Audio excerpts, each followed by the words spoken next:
रवींद्र वस्त्र निकेतन सलगरे व शाखा दिवाळी महाफेस्टिवल 3 नोव्हेंबर ते 17 नोव्हेंबर पर्यंत झुला साडीच्या असंख्य व्हरायटी, हजारो कॅटलॉग साड्या प्रिंटेड व सर्वेक्षी वर्क मध्ये उपलब्ध। सुरतच्या रेट मध्ये रवींद्र मध्ये खरेदी। आलिया ड्रेस, नायरा ड्रेस, खास दिवाळी कलेक्शन, लहान मुलांचे cargo shirt, digital printed shirt, gents shirt, formal, checks, plain shirt bumper offers मध्ये उपलब्ध। जिंका बंपर लकी ड्रॉ, प्रथम बक्षीस दुचाकी, द्वितीय बक्षीस LED टीव्ही, तृतीय बक्षीस फ्रीज, चतुर्थ बक्षीस मिक्सर। तर मग धूम धडाक्याची दिवाळी। खरेदीला येताय ना? रवींद्र वस्त्र निकेतन सलगरे व शाखा।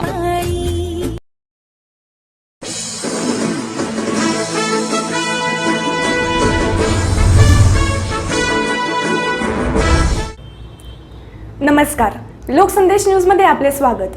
मी मयुरी कुंभार। पाहुयात आजच्या काही ठळक घडामोडी। उपमुख्यमंत्र्यांपूर्वी मी भूमिका मांडली। जनगणना झाल्यावर कोणाची किती लोकसंख्या आहे कळेल।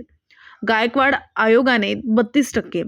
मराठा दाखवला तो इतर समाजाचाही आहे। लेवा मराठा आणि इतर ती 15% असावी। शेड्यूल कास्टला आपण 13%, शेड्यूल ट्राईबला 7% देतो आणि ओबीसीला 30%, अशी 50% देतो। मात्र आता आमच्या समाजाची संख्या 80%च्या घरात, उरले 20%। शीख, जैन, मारवाडी, गुजराती हे नोकरीच्या भानगडीत पडत नाहीत। मग उरला मराठा समाज। त्यांना 10% EWS मधून आरक्षण मिळत असेल तर तो फार मोठा फायदा आहे। मात्र जरांगे पाटलांना हा राजकीय फायदा उपटण्याची भूमिका असावी, म्हणून ते आग्रही आहेत। मराठा युवा तरुणांचे मोठे नुकसान होणार आहे। अभ्यास करून त्यांनी आपल्या भविष्याचा निर्णय घ्यावा। ओबीसीमध्ये येऊन त्यांना फारसा फायदा होणार नाही। ओपनमध्ये फार जाती राहणार नाही। नोकऱ्यांच्या मध्ये आणि सोयीसुविधांमध्ये त्यांचे फार मोठे नुकसान होणार आहे। त्यांनी अभ्यास करून काय याचा विचार करावा। मराठा नेत्यांबाबत मी काय बोलणार नाही। बिहारचा निर्णय चांगला आहे। 50%चे सेलिंग वाढवले पाहिजे। EWS त्याकरताच तयार केले। कुणाच्या डोक्यात काय खूळ आहे माहीत नाही। गोळीबार झाला आणि जरांगे पाटील त्यानंतर हिरो झाले। आता या सगळ्या गोष्टी घडत आहेत।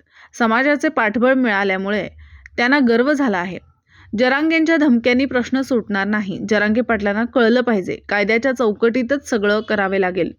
त्यांच्या डोक्यात खूळ घुसलं असेल तर ते सातत्याने मागणी करतील। सगळ्यांना कुणबी प्रमाणपत्र देऊन मोकळं करा असं म्हणण्याची पाळी आली आहे। ही भूमिका काल उपमुख्यमंत्र्यांनी सांगितली। याच्यापूर्वी मी मांडलेला आहे की आज राहुलजी म्हणतात त्याप्रमाणे एकदा सेन्सस झाला की लोकसंख्या कळेल कोणाची किती लोकसंख्या आहे। मागच्या वेळेस गायकवाड आयोगाने जे 32% मराठा दाखवला आहे त्यामध्ये इतर समाजाचा सुद्धा म्हणजे कुणबी मराठा कुणबी, लेवा पाटील यांचा समावेश करून दाखवला। तेवढी संख्या मुळात नाहीच। ही संख्या फार तर मला वाटतं की 15%च्या आसपास कदाचित असावी। अनेकांनी ते घेतलं आहे। ते जरांगे पाटीलही सांगितले, अनेकांनी ते का कुणबी प्रमाणपत्र आहे त्यामुळे फार काही कमी लोक राहिलेत वगैरे।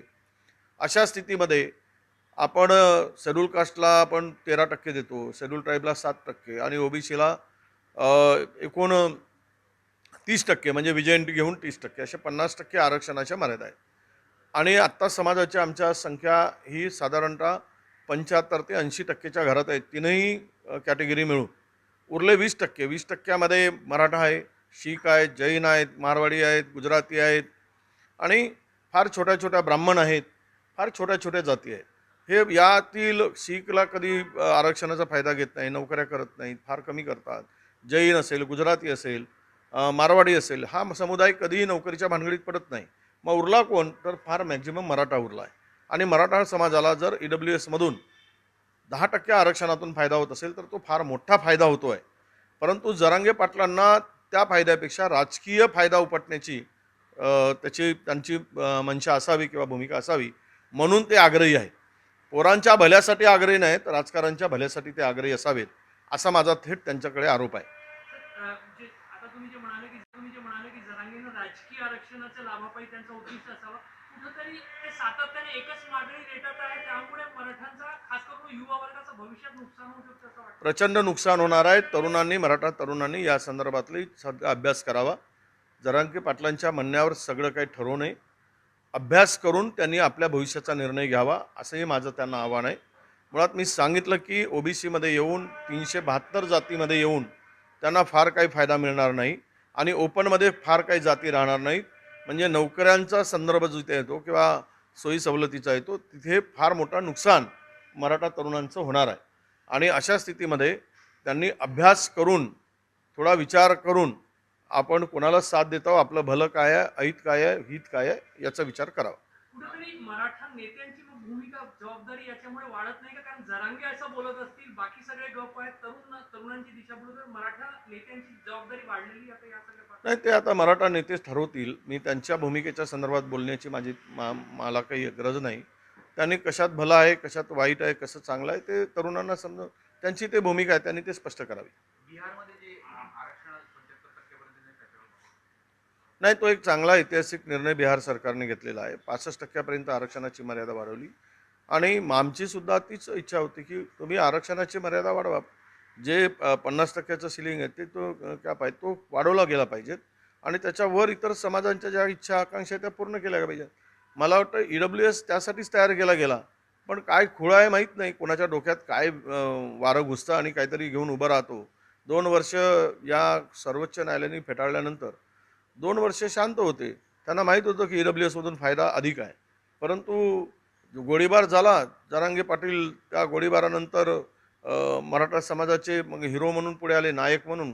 आणि त्यानंतर ह्या सगळ्या गोष्टी ज्या घडत आहेत की हम झुका सकते ही त्यांच्यामध्ये त्यांना एक समाजाचं सगळं पाठबळ मिळाल्यानंतर एक गर्व झाला. त्यामुळे ते सरकारला धमक्या देतात, इतक्या तारखेपर्यंत करा, तितक्या तारखेपर्यंत करा, नाही केलं तर बघून घेऊ, कसे रस्त्यावर फिरताय, ते आम्हालाही धमक्या देतात. अर्थात हे धमक्यांनी प्रश्न सुटणार आहेत का हे जरांगे पाटलांना कळलं पाहिजे. कुठल्याही गोष्टी करायच्या आहेत कायद्याच्या चौकटीत बसून करावं लागतं, कायद्याला धरून करावं लागतं आणि ज्या काही प्रक्रिया कोणालाही कुठेही घुसवता येत नाही. पण आता जर त्यांच्या डोक्यात खुळं घुसलं असेल तर ते ती मागणी सातत्यानं करत राहतील. तर सध्या कुणबी नोंदी विविध अभिलेखांमध्ये शोधणं सुरू आहे, पण मात्र काही ठिकाणी अगदी लिंगायत कुणबी, यलम कुणबी, मारवाडी कुणबी अशा पण नोंदी आढळत आहेत. कुठेतरी खूप क्लिष्ट होऊन जाणार नाही का सगळं? नाही, आता सगळ्यांनाच कुणबी लावून टाका. गुजराती कुणबी, मारवाडी कुणबी, लिंगायत कुणबी, मराठा कुणबी, सगळे कुणबी लावत जा, प्रमाणपत्र देऊन टाका आणि मोकळे करून टाका. आता असंच म्हणायची पाळी आली आहे. सर्वोच्च न्यायालयाचे चीफ जस्टिस ऑफ इंडियाचा अपमान केला म्हणून एका पत्रकारानं उद्धव ठाकरेच्या विरोधात अवमानना याचिका दाखल केली. कसं याच्या भाषणात मला माहीत नाही, तेव्हा म्हणणं याचिका कोणाला काय वाटतं ते करत असतात. त्यातलं तपासून कायदेशीर आहे, त्याचं उत्तर कायदेशीर उद्धव ठाकरे देतील. त्यामध्ये मी काय फार काही त्यात ऐकलं नाही. भाऊ, राज्यात नवीन जिल्हा निर्मितीच्या प्रक्रियेला वेग आलेला आहे. एक समिती गठीत करण्यात आलेली आहे. विभागीय आयुक्ताचे जे माजी आहेत औरंगाबादचे दामगट यांच्यात नवीन जिल्हा निर्मिती करण्याच्या प्रयत्नात आता सरकार आहे. आता काय नवीन जिल्हा निर्मितीची आवश्यकता आहेच. राज्यात खूप मोठ्या प्रमाणात लोकसंख्या वाढली, विभाग मोठे मोठे जिल्हे आहेत. ती प्रक्रियेची अनेक दिवसापासूनची खूप लोकांची मागणी आहे. त्यामध्ये मला वाटतं की ती जर भूमिका स्वीकारून सरकार पुढे जात असेल तर ते लवकरात लवकर करावं. कारण मला वाटतं निवडणुकीच्या तोंडावर कोणाची नाराजी घेण्यासाठी ते करणार नाहीत. कारवाई करणं किंवा अहवाल मागवणं, माहिती घेणं आणि तयार करणं याला बरेच क्लिष्ट गोष्टी आहेत, बराच वेळ लागतो. अनेक जिल्ह्याच्या संदर्भात सीमा ठरवताना वाद होतात. या सगळ्यामध्ये एकमत होणंही फार महत्त्वाचं असतं, नाहीतर नवा उद्रेक तयार होण्याची शक्यता असते.